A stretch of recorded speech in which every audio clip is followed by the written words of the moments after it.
안녕하십니까? 빅 아이엘츠 마스터에서 스피킹을 담당하고 있는 쉐리와 강사입니다. 오늘은 그 첫 번째 시간으로 유닛 21을 통해서 아이엘츠 스피킹에 대한 전반적 내용 같이 살펴보도록 하겠습니다. 자, 아이엘츠 스피킹 시험에 대한 기본 정보를 같이 보도록 할게요. 시험은 원어민 시험관이 주도하는 1대1 인터뷰 방식으로 이는 컴퓨터 딜리버리 이기잼을 볼 때도 똑같이 이루어져요. 그러니까 필기고사는 컴퓨터로 보더라도 이제 구술고사는 똑같이 원어민으로 1대1 인터뷰를 본다는 거. 그렇기 때문에 구어 중심의 언어 표현이 굉장히 중요하죠. 여러분들이 축약어를 쓴다든지 비격식어, 관용어를 사용해 주셔야 되는데 여기서 유의할 점은 비격식어라고 해서 여러분이 슬랭을 많이 쓰시면 좋지 않다라는 점이죠. 요즘은 워낙 해외 경험이 풍부하셔서 어학연수를 다녀오셨다든지 아니면 영화나 팝송을 통해서 많은 슬랭을 접하시는데요. 그걸 쓰면 굉장히 네이티브 같은 느낌이 들어서 많은 분들이 쓰세요. 그런데 어디까지나 인터뷰는 한국말로 번역하면 면접이죠. 면접의 격식은 여러분이 차려주셔야 된다는 거. 그 점 유의하셔서 뭐 이런 제스처라든지 친구들이랑 하는 그런 너무 힙한 단어들을 많이 섞어 쓰시면 오히려 감점 요인이 될 수 있으니까 유의해 주시기 바랍니다. 시험 시간은 11분에서 14분 정도 할애가 되고요. 정확한 인터뷰 시험 시간 및 날짜, 언제 몇 시에 보느냐 이런 거는 국가별로도 다양하고 대부분의 나라에서는요. 인터뷰 시험 날짜는 변경하실 수가 있어요.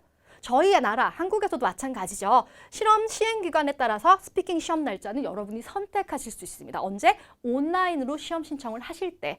그리고 보통 일반적으로 같은 날 같이 보시는 게 편하실 거예요. 그게 대세이긴 한데 또 개인 사정에 따라서는 스피킹을 보는 날짜를 변경하실 수는 있어요.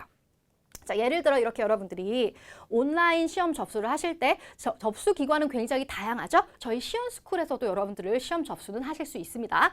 이렇게 딱 시험 접수를 하실 때 보면 날짜 그리고 모듈 그리고 장소가 나오는데 이렇게 특이하게 스피킹 시험과 이제 필기 시험이 나누어지는 회차가 있죠. 여러분들이 나는 같은 날 스피킹 시험을 보기 싫다 하시면 이런 회차를 클릭하셔서 여러분 신청하시면 될 거예요. 특히 여러분들이 컴퓨터로 딜리버리된 시험을 온라인으로 신청하실 때는요. 날짜뿐만 아니라 시험 시간도 이렇게 여러분이 선택하실 수 있으니까요. 개인 스케줄에 따라서 맞는 시험 여러분들이 선택해 주시면 되겠습니다.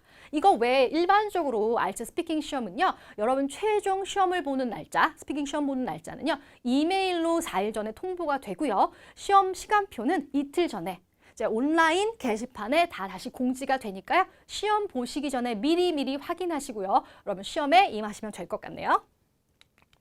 자, 그러면 구체적으로 스피킹 시험은 어떻게 진행될까요? 자, 첫 번째, 스피킹 시험 시간 20분 전까지 대기실에 도착하셔야 돼요. 예를 들어 오늘 오후 1시가 나의 시간이다. 나의 시험 시간이라면 20분, 즉 12시 40분까지는요. 대기실에 도착해야 되는데요. 그 이유는 가끔 응시자 중에 결석하시는 분들이 있으면 조금 당겨서 시험을 보실 수도 있거든요. 이제 그렇기 때문에 20분 전에는 대기실에 꼭 가주셔야 됩니다. 자, 그래서 이 대기실에 도착하셨다가 이름을 호명하면, 그쵸? 면접실 앞 의자에서 대기하다가 시험관이 입실 신호를 하면 노크를 하고 입실을 하시는데 이게 중요하죠. 때로는 시험관이 이름을 불러서 들어가시는 경우도 있고 직접 문을 열어주시는 경우도 있어요. 되게 중요한 건 시험관이 신호를 해야 한다는 거죠. 가끔 어떤 학생들은 앞에 응시자가 이제 시험관을 떠나니까 이제 내 차례가 됐구나. 그래서 시험관이 부르지도 않았는데 문 열고 들어가가지고 시험관이랑 얼굴을 붉히는 사례가 있었습니다. 당연히 그렇게 스타트가 좋지 못하면 시험 내내 분위기가 안 좋았겠죠. 그래서 어떠한 경우라도 시험관의 입실 신호를 여러분이 듣고 입실을 해주셔야 돼요. 자, 입실할 때는요. 가볍게 이제 입 푸셔야겠죠. 그래서 인사로 Hello, how are you? How do you do? 이 정도 해주시면 좋아요. 그리고 시험관이 응시자 이름과 수험 번호를 말하면서 시험 녹음을 해요. 이때 여러분들에게 직접 자신의 이름과 수험 번호를 말하라고 지시할 수도 있으니까요. 그거는 여러분이 알아두시고요. 이게 끝나면 이제 신분증으로 신원 확인을 하고 본격적으로 시험이 시작되는데요. 파트별로 인터뷰를 진행하게 됩니다. 자, 그리고 파트별 인터뷰가 끝나면 시험은 종료하는데요. 여러분이 시험장을 떠날 때까지 시험은 끝난 게 아니에요. 비록 녹음기는 멈췄지만 끝까지 좋은 인상 남기셔야겠죠? Thank you for your time 정도 인사하시고 공손히 인사하고 나오시면 이제 종료가 됩니다. 그렇다면 파트별로 시험이 다르다고 하는데 어떻게 다를까요? 자, 파트는 3개로 나누어져 있고 각각의 파트별로 여러분에게 물어보고자 하는 스킬이 다 달라요. 특히나 처음 들어가는 파트 1은 여러분의 제너럴한 conversation skill, 즉 대화 능력을 묻는 그런 질문들이 나와서 얼마나 잘 듣고 자연스럽게 response, 응답하느냐가 중요하죠. 주제 자체는 그렇기 때문에 친근한 주제, 쉬운 주제입니다. 여러분에게 객관적인 정보라든지 상식을 묻지 않아요. 여러분에 관련된 친근한 주제고요.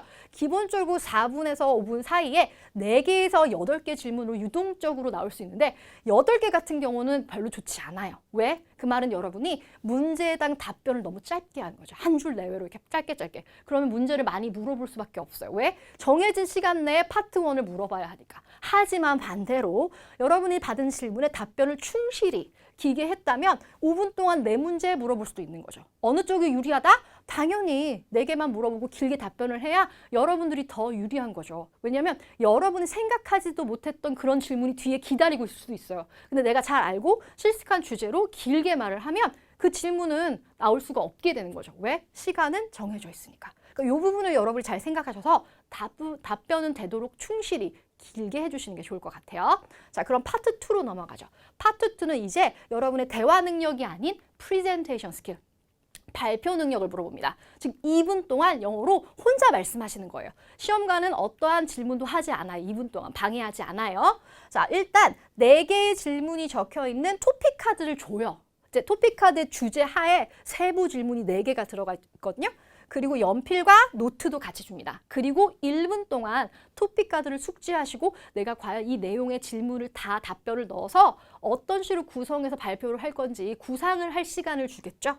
1분이 지나면 이제 여러분들은 자기가 한 메모와 토픽 카드를 군데군데 보면서 이렇게 보시는 게 아니라 이제 슬쩍슬쩍 보시면서 2분 동안 발표를 해주시면 돼요. 근데 뭐 꼭 2분이 아니라 1분 30초만 넘으시면 기본적으로 괜찮고요. 근데 2분을 넘었어. 그러면 답변 중간에 시험관이 중단 이렇게 할 수 있어요. 그런데 그게 바로 반드시 감점으로 이어지는 건 아닙니다. 예를 들어 제가 2분 동안 대기를 했는데 물어본 질문에 답은 다 들어갔고 마무리를 하고 있는데 시간이 모자라서 끊었어요. 그러면 감점이 안 되겠죠. 근데 어느 경우에는 내가 답변을 2개 정도만 하고 있는데 2분이 벌써 넘어가서 끊어버리면 사실 답변이 다 되지 않은 상태에서 끊겼기 때문에 감점이 될 수도 있거든요. 그러니까 평소에 연습하셨을 때 시간을 정해놓고 2분 안에 되도록이면 모든 답변이 들어갈 수 있도록 연습을 해두시는 게 좋을 것 같아요. 자, 그리고 답변 후에 관련 주제의 추가 질문을 한두 개 더 하실 수 있다라는 거. 그것도 알아주시면 좋겠네요. 여기까지 잘 오셨으면 이제 마지막 대단원의 파트 3 디스커션, 토론 능력을 물어봅니다. 자, 디스커션 하면 심층 질문으로 사실은 난이도가 가장 크죠. 왜냐하면 여태까지는 개인적인 주제로 내서 좀 친근한 주제를 물어봤다면 여기서부터는 주제가 좀 더 객관적이고 시사적이며 사회적인 관점에서 여러분의 상식과 의견을 논리적으로 전개하기를 요구하는 문제들이 나와요. 그래서 질문 자체도 조금 어렵습니다. 예를 들어 토픽 카드에서 물어봤던 그런 주제가 Describe the holiday you enjoyed last time 이렇게 물어봤다면 그 같은 주제가 파트 3에서는 What are the advantages and disadvantages of tourism industry in your country? 이런 식으로 헐리데이가 갑자기 관광산업으로 주제가 객관화돼요. 그러면 어느 정도 여러분이 상식이 있지 않으면 사실 답변하기가 질문 자체가 좀 어렵죠. 그렇기 때문에 심층 질문이라 저희가 불러요. 당연히 의견은 논리적으로 잘 피력해 주셔야 되고요. 4분에서 5분 동안 4개에서 8개 질문이 나오는데 답변 길게 하면 질문 수 당연히 떨어지기 때문에 더 유리하다. 이 점은 파트 1과 동일하죠. 자, 그러면 이렇게 실시간으로 이루어지는 인터뷰에 돌발 상황이 발생해서 당황을 할 때 우리 어떻게 대처하는 게 좋을까요? 자, 첫 번째, 여러분이 딱 들었는데 너무 긴장한 나머지 못 들은 거예요. 멍해져요, 머리가. 많은 분들이 이런 경험을 하시죠? 또는 질문을 너무 스치듯이 들어서 잘 이해가 안 됐어요. 자, 이럴 경우에 감점이 두려워서 대충 여러분들이 게싱을 해가지고 추측을 하셔서 답변을 하는 것보다는요. 오프 토픽이 나는 게 제일 좋지 않거든요.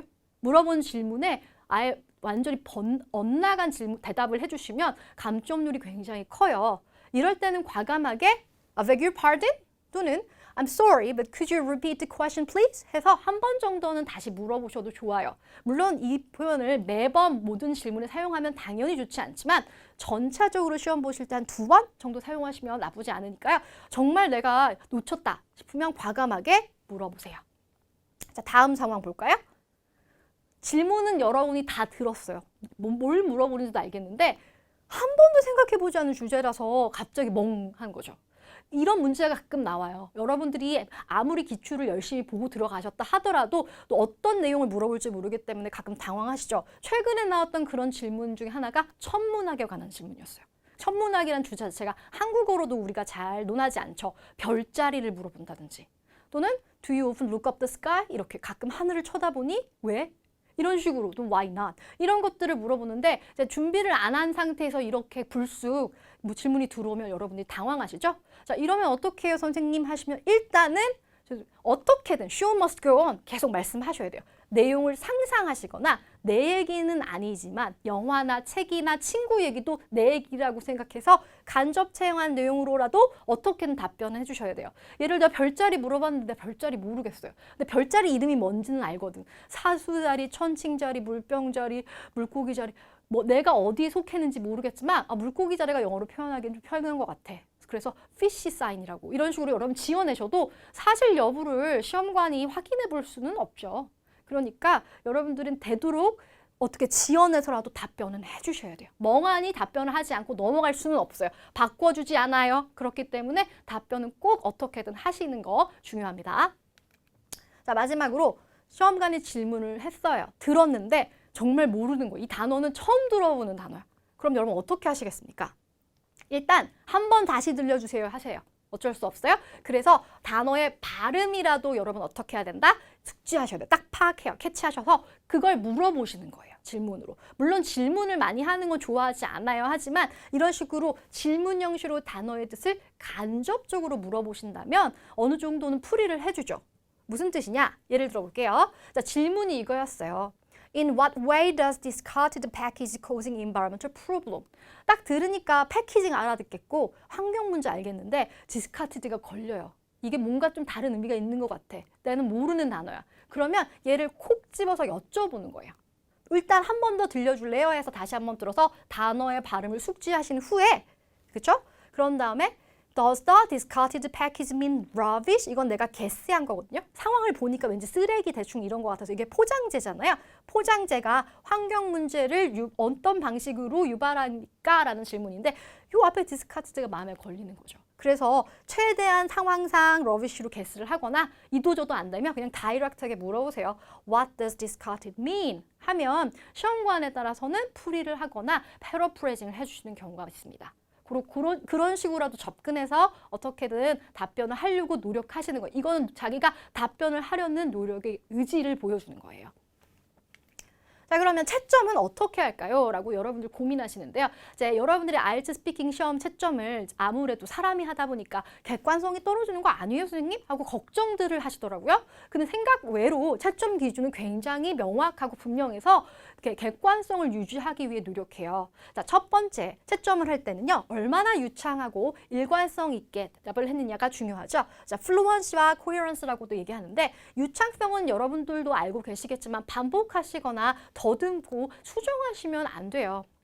자, 반복인가라는 건 가끔 여러분들 중에는 말은 빨리 나와야 되는데 아이디어가 빨리 안 떠오르니까 반복적으로 actually 매 문장마다 붙이시는 분들 있어요. 어떻게든 말은 해야 되니까.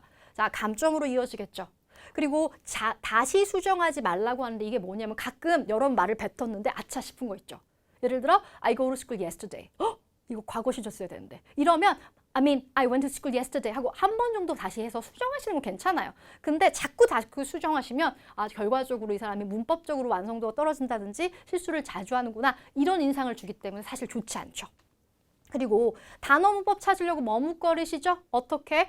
머릿속에 문장 하나 딱 다 만들고 입으로 뱉으시면 이미 너무 늦어요. 머릿속에 문장 나오는 순간 입 같이 움직이셔야 돼요. 그러니까 이거는 소프트웨어하고 하드웨어를 두 개를 같이 여러분이 쓸 수 있어야 됩니다.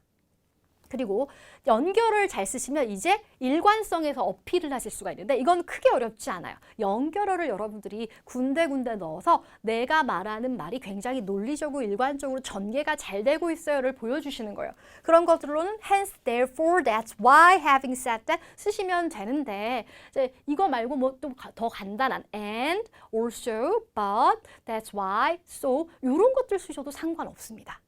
그리고 마지막 화제의 전개 및 전환이 잘 되셔야 돼요. 이건 브레인스토밍을 통해서 우리가 많이 연습할 겁니다.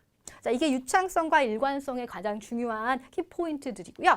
자, 어휘력 당연히 중요하죠. 다양한 어휘력을 잘 구사하시는 거 굉장히 좋은 점수에 좋죠. 그렇기 때문에 이것도 정확하게 어휘력을 잘 채점할 수 있는 기준이 되고요. 특히나 영어 특유의 관용 표현 자연스럽게 쓰는 거 굉장히 중요해요. 그리고 그걸 통해서 고득점을 여러분들이 받으실 수 있죠.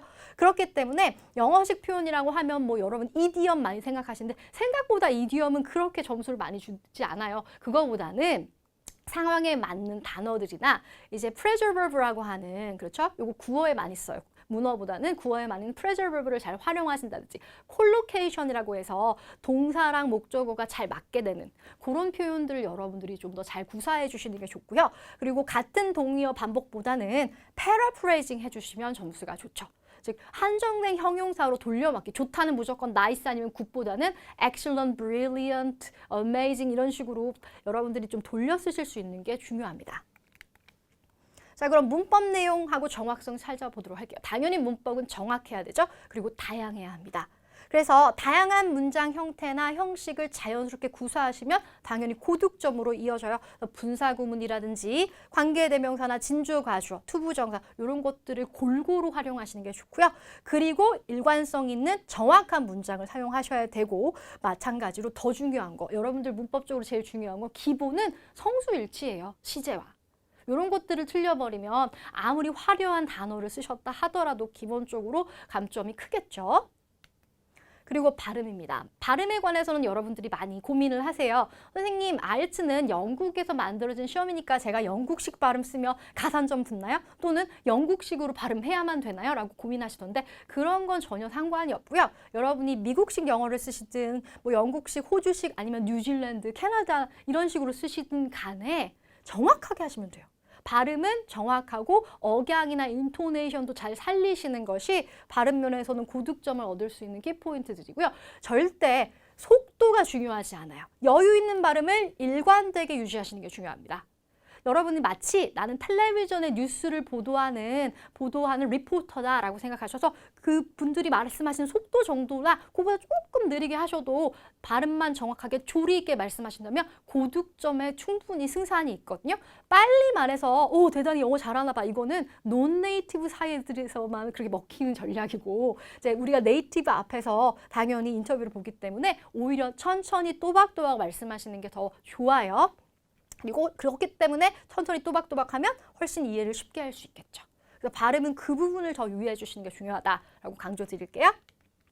자, 그러면 전반적으로 저희가 스피킹 공부를 어떻게 준비하는 게 좋을까요? 이런 부분에 대한 정복 비법 저희가 세 단계로 한번 나눠봤어요. 자, 첫 번째는요. 일단은 기출 문제든 기출 예상 문제든 여러분은 최대한 시험 보시기 전에 많은 문제를 읽고 노출하셔야 돼요. 왜? 노출을 왜 해야 되냐? 읽으면서 끝나는 게 아니죠. 아, 이런 문제도 나올 수 있구나 하면서 말할 거리를 뭐로? 영어로. 한국어로 쓰지 마시고 영어로 브레인스토밍을 꼭 해주시는 게 중요합니다. 한국어로 하다 보면 그걸 한 단계 더 가셔야 돼요. 영어로 또 다시 트랜슬레이션 하시면 한 단계가 더 생겨서 시간도 지체되고 좋지 않거든요. 그러니까 단답이라도 일단 영어로 브레인스토밍을 하시는 버릇을 들이시는 게 굉장히 중요해요. 자, 그래서 브레인스토밍을 어떻게 하는지 한번 볼까요? 예를 들어 What's your favorite color and why? 라고 이렇게 나온 문제가 나오면 일단 문제를 읽고 좋아하는 색깔 물어보는 그런 질문이죠. 제일 먼저 여러분들이 보실 거는 답을 해야 되는데 이 문제가 yes, no question으로 단답형인지 아니면 WH question으로 답을 바로 내야 하는지 그것부터 여러분들이 파악해 주시면 좋을 것 같아요. 왜냐하면 뒤에서 제가 그 다음 강에서도 말씀을 드리겠지만 답변을 하실 때 항상 두 갈씩 논리로 먼저 답변을 주고 왜 그 답이 도출됐는지를 하나씩 풀어주시는 게 논리 전개에 가장 좋거든요. 그렇기 때문에 제일 먼저 답을 해야 되는데 yes, no도 답이에요. 만약에 yes, no question으로 do you 이런 식으로 물어본다면 yes 또는 no라고 답을 분명히 짧게나마 해주시고 그리고 그 뒤에 풀어주시는 거 굉장히 중요합니다. 자, 그래서 그 뒤로 이제 yes, no나 단답을 한 뒤에는 얘기를 어떻게 길게 부풀려요? 라고 고민하시는 분들. 자, 일단 답의 논리 전개는요. 이렇게 이루어져요. 먼저 답하시고 왜 그 답이 도출됐는지 why가 중요하죠. why가 그 다음 내용을 자연스럽게 이끌어줄 거예요. 이유 얘기해 주세요. 그리고 그 이유를 조금 더 붙이거나 구체화시킨 부연 설명을 하나 더 붙여주시고 자, 예시라고 했는데 이건 어떻게 보면 부연의 또 다른 부연 설명이라고 보셔도 좋아요. 그 말은 이제 이런 이유로 인해 도출된 그 다음 결론이라고 보시면 되거든요. 그래서 여기는 좀 구체적으로 자기 일상생활에서 예를 들 수 있는 것으로 근거를 세워주시는 거예요. 그리고 마무리하는 거예요. 자, 무슨 얘기인지 한번 적용시켜 볼게요. 자, what's your favorite color? 좋아하는 색깔 뭡니까? 그리고 왜 좋아하십니까? 라고 물었으니까요. 일단 좋아하는 컬러 답 먼저 얘기해 주세요. My favorite color is blue. 또는 I like blue most. 일단 답은 먼저 확 주세요. 그리고 왜 블루야? 그러면 이유가 나와야겠죠. Because it reminds of sky and ocean. 근데 이 sky하고 ocean이 어떤 결론을 또 같이 끌고 오냐면 That makes me feel relaxed. 이 색깔들, 스카이 오션은 날 항상 기분을 편안하게 해주는데 그 색깔을 생각나게 하니까 블루가 좋아. 그래서 결과적으로 예를 들어주는 거야. 나 블루 셔츠 많단 말이야. 그리고 여러분 가장 좋은 논리성을 보여주는 건 라이팅에서도 여러분 배우셨지만 수미상관이에요. 기승전결에서 기하고 결이 답이 내용이 같은 거죠. 그러면 일관성이 있어서 한 큐로 글이 딱 이어져 있는 느낌을 주거든요. 그럼 되게 논리적이고 일관성 있다라는 느낌을 딱 받아요. 그렇기 때문에 막바지로 That's why my favorite color is blue. 이렇게 해서 앞에 나온 내용을 물론 패러페이징을 해주면 더 좋으시고요. 한 번 더 반복해 주시면 논리적 있게 전개가 쫙 되는 거죠. 그래서 우리는 앞으로 계속 볼 예시 답안들도 이 논리 전개대로 갈 거예요. 그래서 연습예를 제가 완성된 형태를 보여드리면 제가 하이라이트한 부분들의 구는요. 비단 이뿐만이 아니라 다른 연습 문제를 푸실 때 여러분들이 외우셔서 써먹으시면 연결구로 되게 좋은 부분이니까 숙지하셨다가 한번 외워서 써보세요. 그래서 답변 멀쳐 나왔어요. 두 갈씩이라서 Blue is my favorite. The reason I like it most is 하고 잡아줘요. 이유죠. 첫 번째 이유. 왜요? Color reminds you of the beautiful sky and spacious blue ocean. 두 개가 돼요. 근데 which, 이 sky하고 ocean은 어떤 또 다른 부연 설명이 들어갑니까? Makes me feel relaxed and refreshed. 그렇죠? 그리고 그렇기 때문에 중간에 결론 한 번 더 나와요. 그래서 I have plenty of blue shirts. 이건 자기 일상생활의 예시라고 보도 좋고 부연 2라고 보셔도 좋아요. Wear them quite frequently. 그리고 결론에 앞의 내용을 한 번 더 반복해서 이제 다시 한번 수미상관 일치시켜주는 거죠. That's why I can say blue is my favorite. 그래서 다시 쓰셔도 되고요. I like blue most. 이런 식으로 약간 패러프레이징을 해주셔도 좋습니다.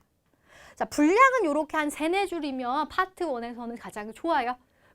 저는 고득점에 욕심이 좀 있어요. 저는 7점, 8점 받고 싶습니다. 그럼 더 말하셔도 좋고요. 근데 기본적으로 파트 1은 그래도 대화, conversation이니까요. 너무 혼자 길게 말하지 않도록 한 요 정도 분량을 생각해 주시면 될 것 같네요.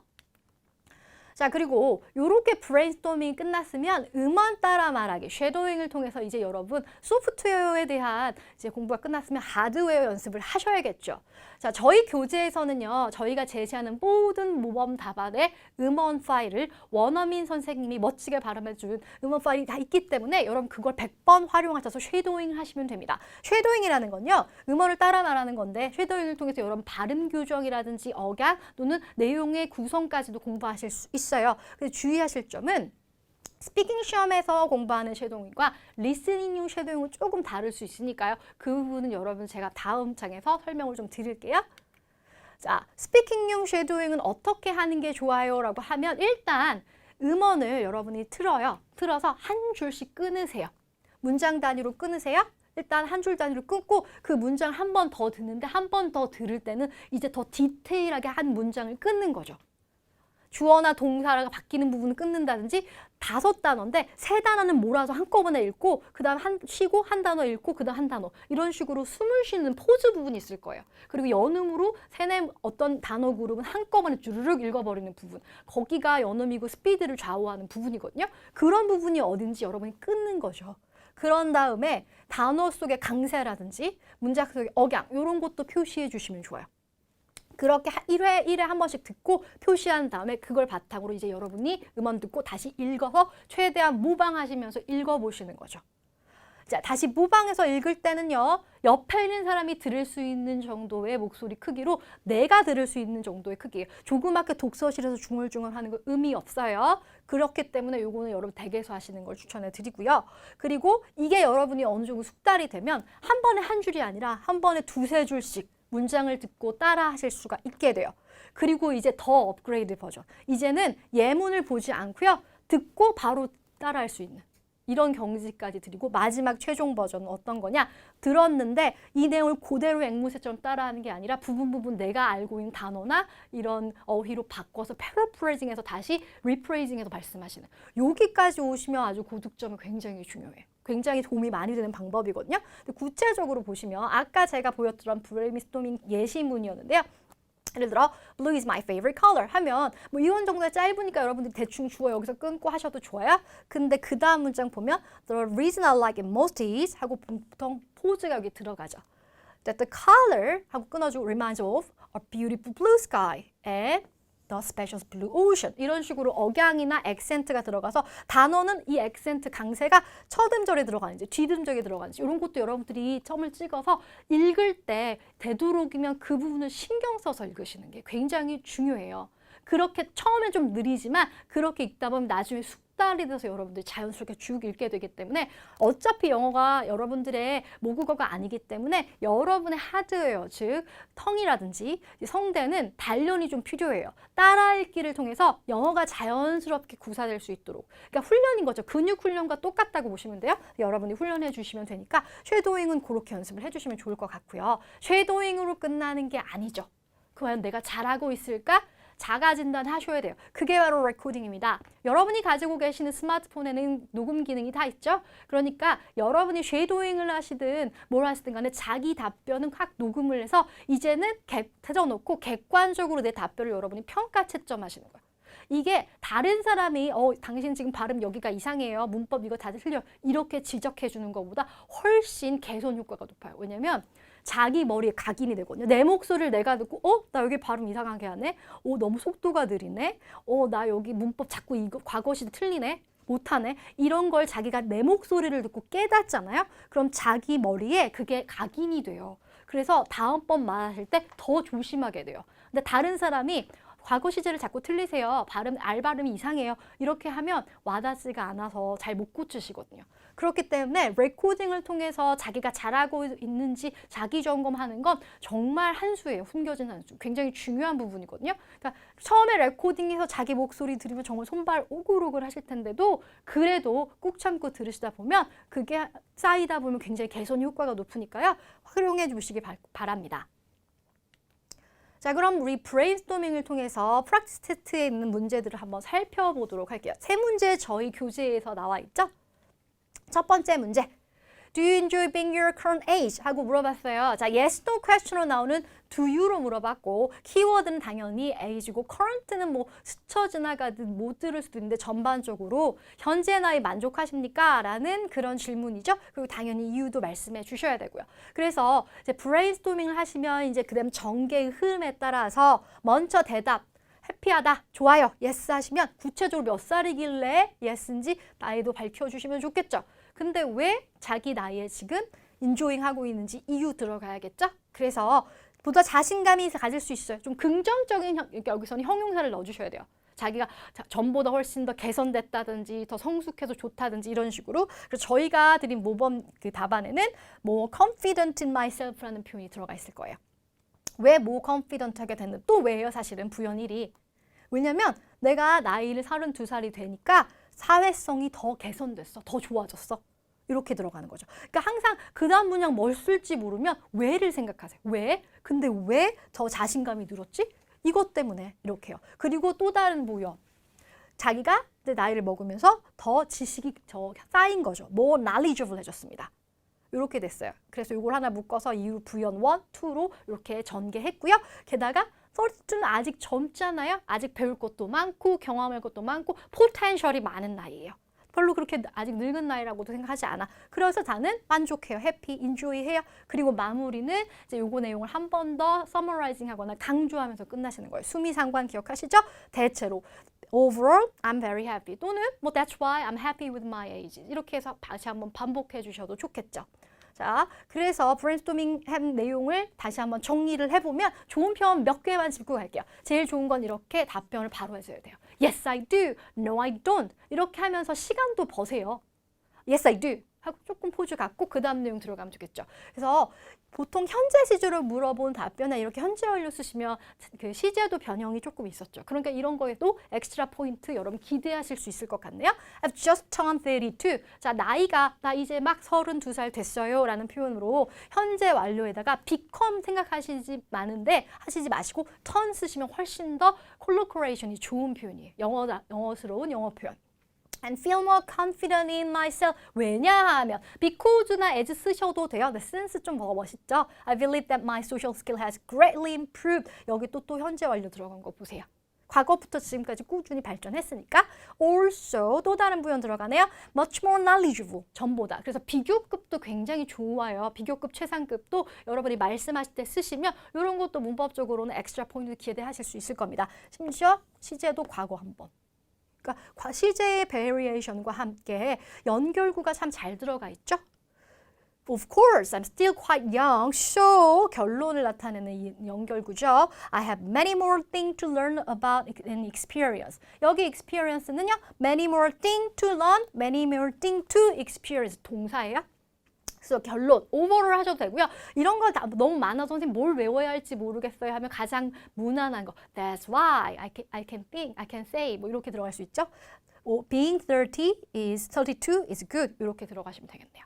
그래서 논리적으로 잘 문장을 쌓았어요. 여러분들이 여기서 배울 건 아이디어도 아이디어지만 어떻게 논리적으로 연결하는지를 공부하시면 좋을 것 같아요.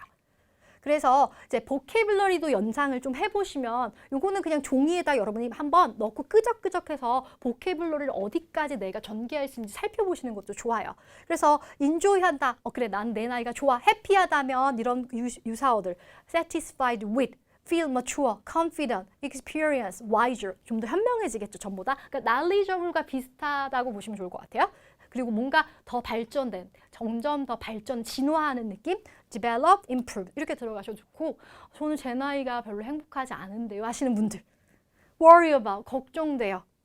be concerned about, 비슷한 말이죠. 동의어죠? 왜냐면 grow old, 점점 늙어가요. get older 하셔도 좋지만 grow라는 동사도 잘 쓰시면 영어스러운 표현이죠. 그리고 have wrinkles, 여러분 이제 피지컬리하게 물리적으로 육체가 늙으면 주름 생기는 거 싫어요 이런 표현 하실 수 있고요.